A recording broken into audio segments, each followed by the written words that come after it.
Hello, നാട്ടിൽ ചെന്നാൽ തിന്നാ കുടിക്കുക ഉറങ്ങുക ഇതൊക്കെ തന്നെയായിരുന്നു എൻ്റെ പണി.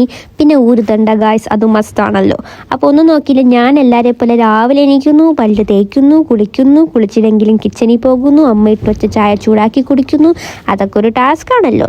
അതിനുശേഷം ഈ ഒരു ഫ്രിഡ്ജ് കാണുമ്പോൾ കിട്ടുന്നൊരു സന്തോഷം ഉണ്ടല്ലോ, ഇനിയും പോകണം എന്നൊക്കെയുള്ളൊരു ഫീൽ, അത് പിന്നെ അധികം നേരം കാണത്തില്ല.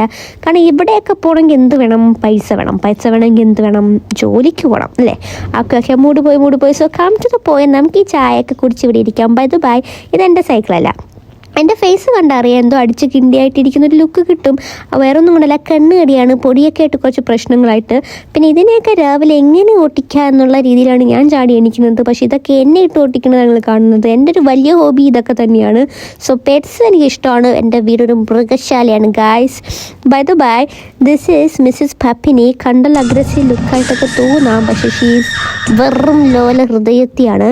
പിന്നെ അതിനുശേഷം ചിഞ്ചു, മഞ്ജു, രഞ്ജു, കുഞ്ചു എന്നൊക്കെ പറഞ്ഞ് അറ്റൻഡൻസ് എടുത്താണ് കയറ്റുന്നത്. നൈസായിട്ട് കൂട്ടിക്കയറ്റി വയ്ക്കണം, ഇല്ലെങ്കിൽ എനിക്ക് വീട്ടിൽ കയറാൻ പറ്റത്തില്ല. പിന്നെ എനിക്കും വീട്ടിൽ കയറാൻ ടൈമായി. അപ്പോഴേക്കും ബായ്.